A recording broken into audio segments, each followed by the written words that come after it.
Flight 236 of Air Transit Airlines, traveling from Toronto to Lisbon, faced an unprecedented situation while cruising at an altitude of 39,000 feet over the Atlantic Ocean. The pilots suddenly encountered abnormal conditions. The aircraft was maintaining good stability until this point, changing altitudes above the vast expanse of the Atlantic Ocean.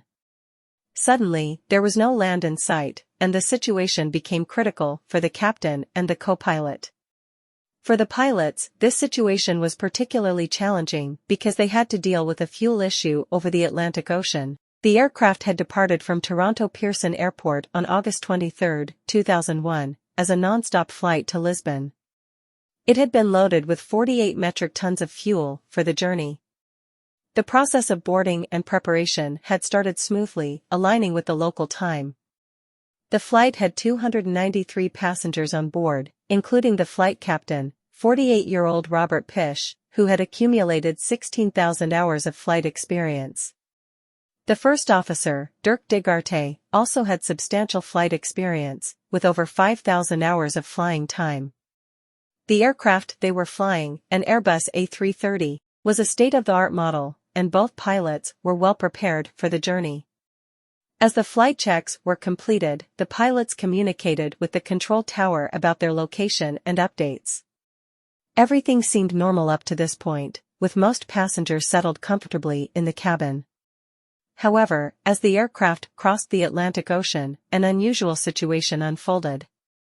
Canadian time was ticking away, and instead of following the scheduled route, the pilots noticed an abnormal reading in the engine number 2, the right engine. They observed an abnormal increase in oil pressure, a decrease in oil quantity, and a drop in oil temperature, indicating an error.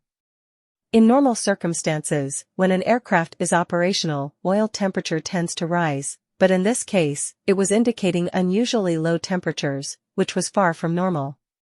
The flight manual did not provide any information about this particular error.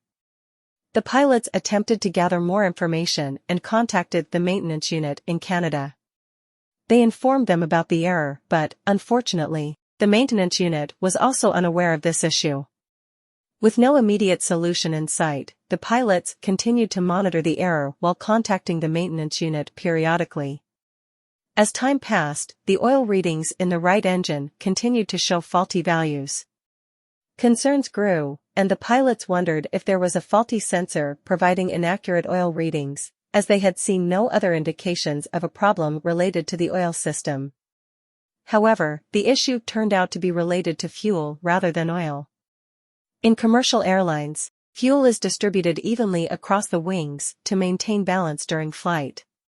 It was noted that Flight 230 SIXS wings had a significantly uneven distribution of fuel. The right wing had far less fuel than the left wing, and this abnormality was a serious concern. However, the pilots believed that this issue could be rectified during the flight. To address the fuel distribution problem, the captain decided to engage the crossfeed valve, which allowed fuel to be transferred from the left wing to the right wing. This process took some time, but eventually, both wings had a more balanced quantity of fuel. However, this meant that the flight had used up a significant portion of its fuel, and reaching Lisbon with the remaining fuel became doubtful.